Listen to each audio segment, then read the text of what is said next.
إن الحمد لله نحمده ونستعينه ونستغفره ونستهديه ونعوذ بالله من شرور أنفسنا ومن سيئات أعمالنا من يهده الله فلا مضل له ومن يضلل فلا هادي له أشهد أن لا إله إلا الله وحده لا شريك له وأشهد أن محمدا عبده ورسوله اللهم صل وسلم وبارك على محمد وعلى آله وأصحابه وسلم تسليما كثيرا أما بعد فيا أيها المسلمون أوصيكم ونفسي بتقوى الله فقد فاز المتقون قال الله عز وجل أعوذ بالله من الشيطان الرجيم بسم الله الرحمن الرحيم إن الله مع الذين اتقوا والذين هم محسنون. Hadirin jamaah Jum'ah rahimakumullah, di dalam suasana yang luar biasa menyenangkan ini kita berkumpul di Masjid Ar-Rayyan dalam rangka melaksanakan kewajiban fardu kita salat berjamaah Jum'ah dan mendengarkan khutbahnya khatib. Hadirin, marilah kita senantiasa bersyukur kehadirat Allah Subhanahu wa taala lantaran segala nikmat yang Allah berikan kepada kita adalah tidak akan mampu nikmat itu kita menghitungnya. Saking banyaknya dan saking besarnya dan saking luar biasanya nikmat-nikmat Allah yang diletakkan pada diri kita sebagai hamba Allah. Hadirin rahimakumullah, oleh karena itu marilah kita senantiasa meningkatkan rasa syukur ini agar nikmat Allah senantiasa ditambahkan kepada kita semua. Karena apabila kita mengkufuri nikmat-nikmat itu, ancaman Allah adalah bahwa siksa Allah sangat pedih.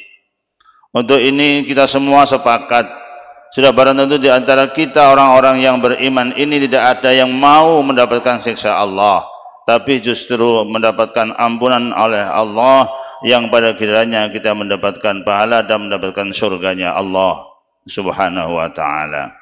Di dalam kesempatan ini saya ingin menyampaikan beberapa hal tentang datangnya kewajiban sholat kepada Rasulullah sallallahu alaihi wasallam dan umatnya. Qala Allah azza wa jalla, a'udzu billahi minasy syaithanir rajim. Bismillahirrahmanirrahim. Subhanalladzi asra bi'abdihi lailan minal masjidil haram ilal masjidil aqsa alladzi barakna hawlahu linuriyahu min ayatina innahu huwas sami'ul basir. Al-Isra ayat 1. Maha suci Allah yang telah memperjalankan hambanya di waktu malam dari Masjidil Haram di Mekah menuju ke Masjidil Aqsa di Palestina, yang telah diberikan keberkahan oleh Allah di sekelilingnya. Sesungguhnya Allah Maha mendengar dan Maha melihat. Kita kaji sebentar bahwa ayat ini diawali dengan Subhanalladzi, Maha suci Allah. Siapa yang tidak yakin dan tidak percaya? Tentu kita semuanya tahu dan yakin dan percaya bahwa Allah ini Maha suci, terhindar dari hal-hal yang kotor, yang busuk, yang jelek, yang jahat. Tetapi ini disebutkan oleh Allah, Maha suci Allah yang telah memperjalankan hambanya lailan, di waktu malam, di waktu yang sangat syahdu, di waktu yang hening, di waktu yang tenang, di waktu yang penuh dengan kedamaian, di waktu yang sangat banyak keberkahan. Artinya lailan, di malam hari, bukan subhanalladzi asra naharon. Allah tidak memperjalankan Nabi Muhammad sallallahu alaihi wasallam dalam rangka Isra beliau itu di siang hari, tetapi justru Allah memperjalankan Rasulullah Muhammad sallallahu alaihi wasallam di waktu yang malam. Saya menyebutnya waktu yang malam ini adalah waktu yang hening, waktu yang syahdu, waktu yang sangat tenang, waktu yang sangat damai. Dan lebih-lebih dari itu semua adalah di malam hari, waktu yang sangat penuh dengan keberkahan. Apalagi yang disebut oleh Rasulullah sallallahu alaihi wasallam waktu sahur. Waktu sahur dimaknani juga sebagian para muhaddisin, waktu sahur adalah waktu sahur, waktu yang penuh keberkahan. Biasanya kita menjalankan makan sahur adalah lebih daripada jam 1, jam 2, bahkan jam 3 pun kadang-kadang kita cenderung mepet dengan waktu imsak. Malah kadang-kadang minum belum selesai suat imsak karena berkeinginan agar tidak terlalu lapar di siang hari.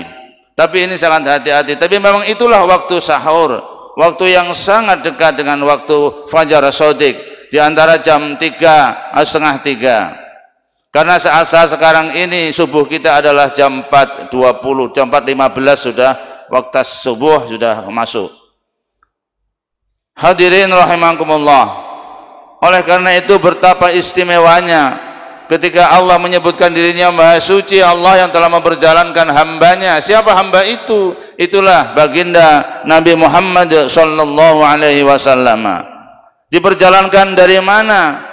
Waktunya kapan? Diperjalankan pada waktu yang penuh dengan keheningan, kesyahduan, keberkahan, yaitu waktu malam, lailan, bukan naharon, siang hari, tapi lailan, minal masjidil haram, dari masjidil haram di Mekah ilal masjidil aqsa, sampai menuju ke masjidil aqsa. Pada saat malam hari itu pun perjalanan beliau hampir dikatakan seperti kilatan, seperti kilatan itu. Maka kendaraan yang dipersiapkan oleh Allah untuk Isra-nya Rasulullah, Isra dalam pengertian adalah perjalanan di waktu malam hari. Mi'raj itu adalah juga diartikan sebagai perjalanan dari Masjidil Aqsa menuju ke Sidratil Muntaha, naik secara vertikal, itu juga pada malam hari.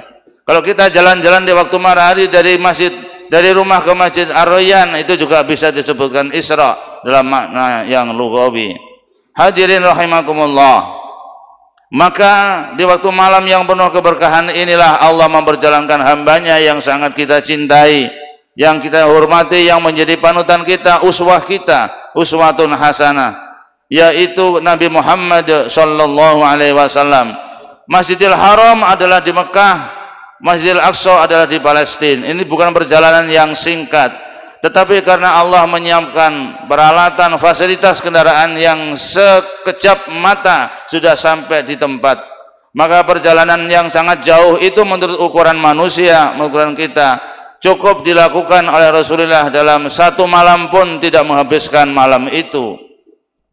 Sebelum subuh beliau sudah kembali lagi nyampe di Mekah. Hadirin rahimakumullah. Perjalanan yang sangat mulia ini dan diawali dengan sesuatu yang sangat indah dan di waktu yang sangat berkah, tetapi Rasulullah di sana sebagai hambanya yang sangat dicintai oleh Allah, Nabi kita, dan kita adalah umatnya. Mudah-mudahan kita pun sebagai umat Rasulullah sallallahu alaihi wasallam termasuk orang-orang yang dicintai oleh Allah karena kita mengikuti jejak apa yang disampaikan Allah dan Rasulnya yang bernama Muhammad sallallahu alaihi wasallam. Beliau perjalanan dari Masjidil Aqsa ila Sidratil Muntaha, kepada di tempat yang sangat luar biasa, di ketinggian yang sangat jauh, menurut ukuran manusia tidak akan selesai dalam waktu semalam. Tetapi kalau Allah sudah menghendaki, idza arada syai'an ayyakula lahu kun fayakun. Ketika Allah menghendaki sesuatu itu jadi, maka jadilah dia. Kita enggak perlu khawatir lagi dalam keadaan kita yang sekarang, misalnya suasana yang sangat menyedihkan, di keluarga kita suasana yang sangat menyedihkan, ekonomi kita di suasana yang sangat menyedihkan. Apabila kita dekat dengan Allah, insya Allah Allah akan segera menurunkan keberkahannya, menurunkan fasilitas untuk kita, apa yang menjadi keinginan kita sesuai dengan kehendak Allah itu. Karena apa yang diberikan Allah kepada kita ketika kita mendapatkan ujian, bukan berarti Allah tidak cinta kepada kita. Justru Allah mencintai, sangat-sangat mencintai kita, sehingga kita tidak akan terkena akibat yang buruk ketika kita sabar dalam ujian-ujian yang diberikan oleh Allah. Apakah sakit, apakah pas-pasan ekonominya, dan lain-lain sebagainya, beberapa hal kesulitan dialami. Marilah kita gantungkan, kita kembalikan semuanya kepada Allah Subhanahu wa taala. Contoh konkretnya seperti yang dilakukan Rasulullah, yang kita semua tidak akan mampu untuk bisa mendeteksi perjalanan seperti itu, lalu secepat itu kembali berangkat dan kembali. Maka Allah sudah yang menghendakinya, tidak ada sesuatu yang susah. Dan sesuatu yang diterima oleh Rasulullah dari Allah pada malam Isra dan Mi'raj beliau adalah kewajiban salat bagi umatnya Kanjeng Rasulullah Muhammad sallallahu alaihi wasallam. Bukan umat dari nabi-nabi dan rasul yang lain, tetapi umat Nabi Muhammad, cara beribadahnya kepada Allah didapatkannya dalam peristiwa Isra dan Mi'raj, ketika beliau menghadap kepada zat Allah di Sidratil Muntaha, di Mustawa, maka di sana adalah ada kewajiban yang diberikan Allah kepada Rasulullah sallallahu alaihi wasallam dan semua umatnya. Singkatnya, bahwa kewajiban salat itu yang seperti kita lakukan sehari-hari sebagai kewajiban kita, sebagai fardu kita. Sesuatu yang fardu, yang wajib adalah segala perbuatan yang diperintahkan oleh Allah dan Rasulnya kepada kita, yang akil balik punya akal dan sudah balik. Yang tidak punya akal nggak punya kewajiban. Orang edan tidak punya kewajiban untuk sholat. Bahkan rukun-rukun Islam yang lain pun tidak kewajiban bagi orang-orang yang majnun, yang junun, yang edan. Siapa mau jadi orang edan? Naudzubillahi min dzalik. Tapi jadi orang yang benar-benar mendapatkan kenikmatan Allah dalam suasana yang akil, akalnya waras, akalnya benar-benar bisa dimanfaatkan untuk kemaslahatan sebesar-besar kemaslahatan bagi kita dan bagi umat kita, bagi masyarakat di sekeliling kita. Hadirin rahimakumullah, salat yang diperintahkan dalam peristiwa Isra Mi'raj adalah 5 waktu, di mana Allah menyebutkannya bahwa salat 5 waktu itu telah ditetapkan oleh Allah waktu-waktunya. Wa aqimis salata innas salata kanat 'alal mu'minina kitaban mawquta. Dirikanlah salat, sesungguhnya salat bagi orang-orang yang beriman adalah telah ditetapkan waktu-waktunya. Rasulullah memberikan penjelasan ini, waktu kapan saja. Waktu subuh dimulai dari kapan, waktu zuhur dimulai dari kapan, waktu asar dimulai dari kapan, waktu maghrib demikian juga, begitu pula waktu isya. Semuanya telah ditunjukkan cara melaksanakan salat itu oleh Rasulullah sallallahu alaihi wasallam. Untuk ini, bagi kewajiban kita adalah bahwa salat luar biasa, ibadah yang membawakan kita apabila kita sadari adalah ibadah yang luar biasa bagi hamba-hamba Allah umat Rasulullah ini yang menjalankannya. Di antaranya adalah bahwa apabila kita ingin terhindar dari kemungkaran, dari kejahatan, dari kekejian, maka perintahnya Rasulullah hendaknya kita melaksanakan salat. Allah pun menyarankan, memberikan perintah kepada kita agar kita salat, agar terhindar dari kemungkaran dan kejahatan. Wa aqimis salata innas salata tanha 'anil fahsya'i wal munkar. Al-Ankabut ayat 45. Dan dirikanlah salat, inna salata tanha 'anil fahsya'i wal munkar. Sesungguhnya menjalankan salat adalah akan mampu menjauhkan kita, menghindarkan kita dari perbuatan jahat dan keji. Hadirin rahimakumullah, lain dengan apa yang diinginkan oleh syaitan. Allah mengatakan bahwa syaitan itu kehendaknya adalah, keinginannya adalah menggoda umatnya Kanjeng Nabi Muhammad, hamba-hamba Allah yang menjalankan kewajiban yang telah ditetapkan oleh Allah, agar mereka tidak menjalankan itu. Maka apalagi orang-orang yang ahli ibadah tetapi tidak mempunyai ilmu, ini gampang sekali bagi setan untuk bisa menggoda mereka agar sholatnya rusak. Apabila sholatnya sudah rusak, maka pahala tidak akan diterima, karena begitu luar biasanya akibat sholat yang dilakukan oleh kita. Bahwa sholat ini adalah akan mampu memberikan kita ampunan dari segala dosa yang kita lakukan, terutama adalah dosa-dosa kecil apabila kita menjalankan sholat. Ayyuhal hadirun rahimakumullah, marilah sholat ini benar-benar kita jalankan, benar-benar kita lakukan. Karena setan kehendaknya adalah sebaliknya, agar kita tidak menjalankan sholat yang sangat luar biasa akibat dari perjalanan sholat itu. Allah mengatakan, innama ya'murukum bisu'i wal fahsya. Al-Baqarah 169. Sesungguhnya setan mengajak kalian semua untuk berbuat jahat dan berbuat keji. Maka وَمَنْ يَتَّبِعْ خُطُوَاتِ الشَّيْطَانِ فَإِنَّهُ يَأْمُرُكُمْ بِالْفَحْشَاءِ وَالْمُنكَرِ. Ini ayat yang lain, An-Nur ayat 1. Dan barang siapa yang mengikuti godaan, ajakan-ajakan setan, maka sesungguhnya setan mengajak kepada kita semua bil fahsya'i wal munkar, kecenderungannya adalah untuk menjalankan kejahatan dan kemungkaran.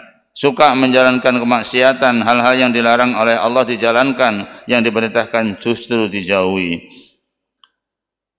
Suatu saat menunjukkan bahwa bagaimana akibat yang akan diterima oleh hamba-hamba Allah yang mendapatkan kewajiban sholat. Sebagaimana dialog Allah dengan para penghuni neraka Sakor. Allah bersabda, "Ma salakakum fi Sakor?" Apa yang menyebabkan kalian, amal apa, perbuatan apa yang mendorong kalian masuk ke neraka Sakor? Maka jawab setan, lam naku minal musallin. Qalu lam naku minal musallin. Mereka menjawab, kami tidak termasuk golongan orang-orang yang menjalankan sholat. Ini menunjukkan bahwa orang-orang yang tidak mudawamah, yang tidak istiqomah dalam menjalankan sholat ini perlu dipertanyakan kepada diri kita, hati nurani kita, kewajiban yang apa menjalankan sholat, dan apa yang diperoleh dari sholat, dan apa yang akan didapatkan dari akibat meninggalkan sholat.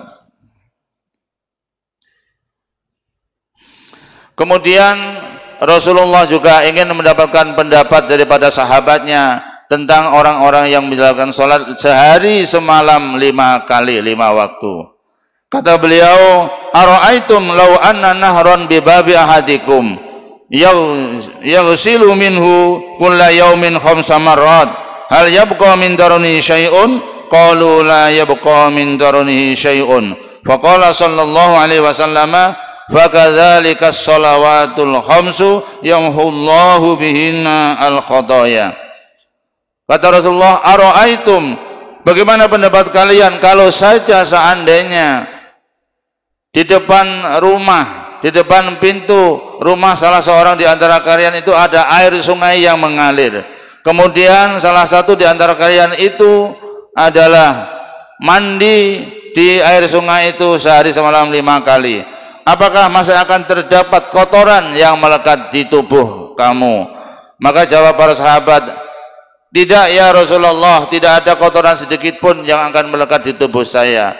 Maka kata beliau, fakadzalika shalawatul 5, maka itulah perumpamaan orang yang menjalankan salat waktu 5 waktu, sehingga dosa-dosa kita diampuni oleh Allah. Yamhullahu bihinnal khotoya. Allah mengampuni segala dosa-dosa kita karena kita menjalankan salat ini. Ayyuhal hadirun rahimakumullah. Oleh karena itu, marilah kita berusaha. Dalam rangka ini saya mengingatkan kepada diri saya sendiri dan hadirin semuanya, mari kita tingkatkan ketakwaan kita kepada Allah kapan saja, di mana saja, sebagaimana kata Rasulullah, ittaqillah haitsuma kunta wa atbi'is sayyi'atal hasanata tamhuha wa khaliqin nas bi khuluqin hasanin. Ittaqillah, bertakwalah kepada Allah haitsu ma kanta, kapan saja di mana saja kalian berada. Wa'ad bi sayyi'atal hasanata, dan ikutkanlah perbuatan jelek setelah melakukan perbuatan jelek, ikutkanlah di belakangnya kamu lakukan perbuatan yang baik, yang bagus. Karena perbuatan yang bagus itu akan menghapus kejelekan-kejelekan yang sudah sempat kamu lakukan, akan menghapus dosa-dosa yang sempat kalian jalankan.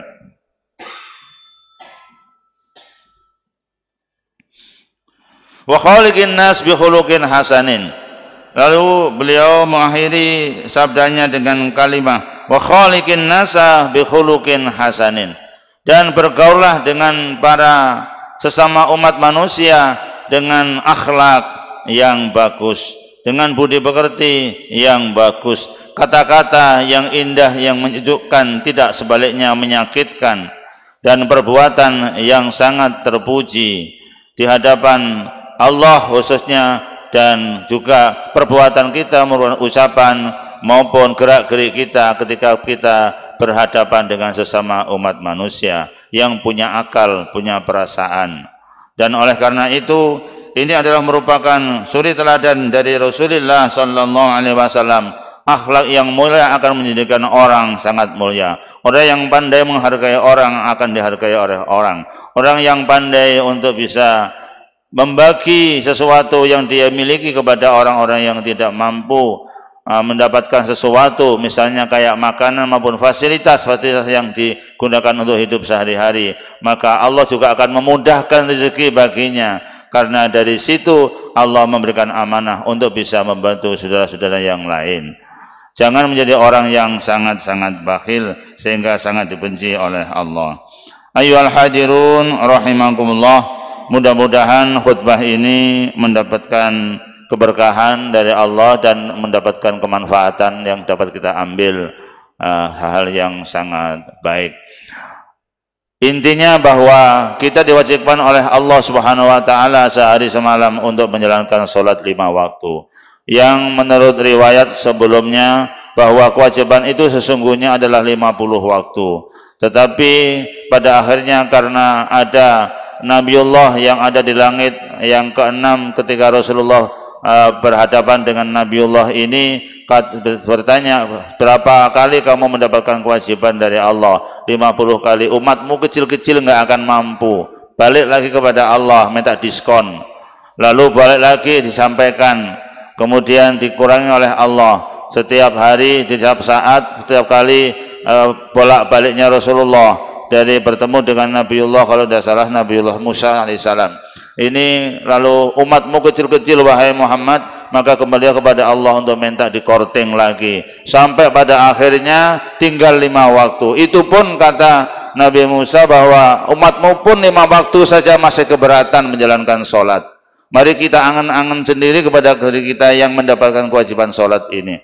Kepada siapa kewajiban sholat? Adalah kepada kita orang-orang yang beriman. Itulah oleh karenanya ketika kita sudah faham, sudah sadar betapa luar biasa pentingnya melakukan sholat, mari kita saling mengingatkan di antara saudara kita. Ayo sholat, sholat, sholat, siapa yang belum sholat gitu.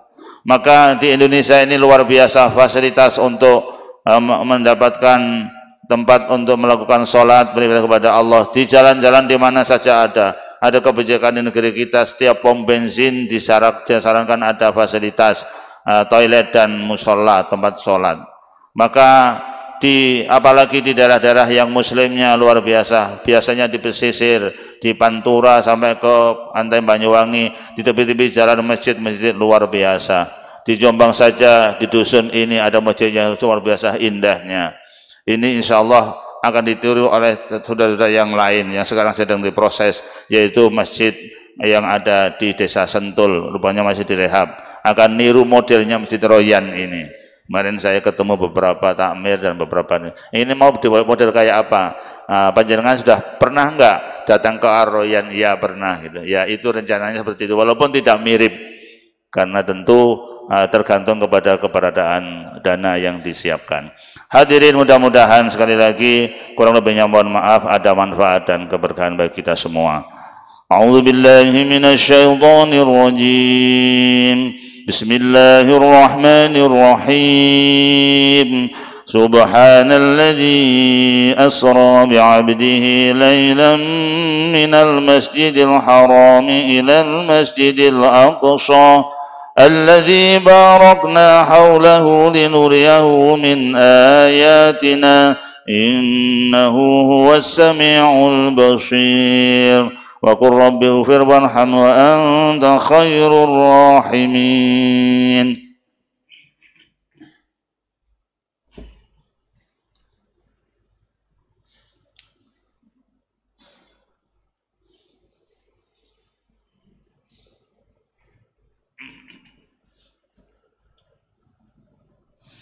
Alhamdulillah حمدا كثيرا كما أمر أشهد أن لا إله إلا الله وحده لا شريك له إرغاما لمن جحد به وكفر وأشهد أن محمدا عبده ورسوله سيد الخلائق والبشر اللهم صل وسلم وبارك على سيدنا محمد وعلى آله وأصحابه وسلم الحمد لله رب العالمين اللهم اغفر لنا ذنوبنا ولوالدينا وارحمهما كما ربيانا صغارا اللهم لا تدع لنا ذنبا إلا غفرته ولا هما إلا فرجته ولا عيبا إلا سترته ولا دينا إلا قضيته ولا مريضا إلا شفيته ولا مظلوما إلا نصرته ولا حاجة من حوائج الدنيا والآخرة إلا قضيتها ويسرتها فيسر أمورنا واشرح صدورنا ونور قلوبنا واختم بالصالحات أعمالنا. Mohon maaf saya ulangi syaratnya kurang. Alhamdulillah hamdan katsiran kama amar. Asyhadu an la ilaha illallah wahdahu la syarika lah irghaman liman jahada bihi wa kafar.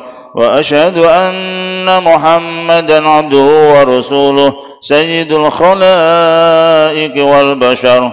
Allahumma salli wa sallim wa barik ala sayyidina Muhammad wa sallama tasliman katsira. أما بعد فيا أيها الحاضرون أوصيكم ونفسي بتقوى الله فقد فاز المتقون. قال الله عز وجل أعوذ بالله من الشيطان الرجيم بسم الله الرحمن الرحيم يا أيها الذين آمنوا صلوا عليه وسلموا تسليما.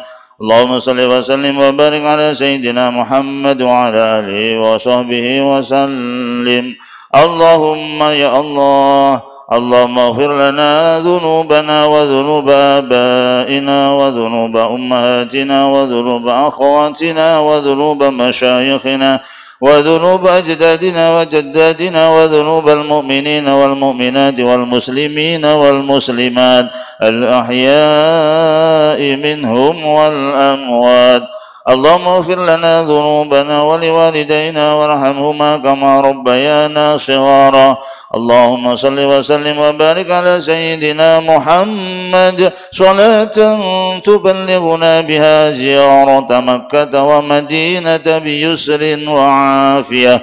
يا ميسر ويسر يا مدبر دبر يا مسهل سهل سهل علينا كل عسير بجاه البشير النذير وصلى الله وسلم عليه وآله. اللهم إنا نسألك رضاك والجنة ونعوذ بك من سخطك والنار. اللهم إنا نسألك موجبات رحمتك وعزائم مغفرتك والسلامة من كل إثم والغنيمة من كل بر والفوز بالجنة والنجاة من النار. اللهم إنا نسألك الهدى والتقى والعفاف والغنى. اللهم إنا نسألك العفو والعافية في الدين والدنيا والآخرة. اللهم إنا نسألك من خير ما سألك منه محمد صلى الله عليه وسلم ونعوذ بك من شر ما استعاذك منه نبيك محمد صلى الله عليه وسلم. ربنا آتنا في الدنيا حسنة وفي الآخرة حسنة وقنا عذاب النار وادخلنا الجنة مع الأبرار يا عزيز يا غفار يا رب العالمين. وصلى الله على سيدنا محمد وعلى آله وصحبه وبارك وسلم. سبحان ربك رب العزة عما يصفون وسلام على المرسلين والحمد لله رب العالمين. ولذكر الله أكبر.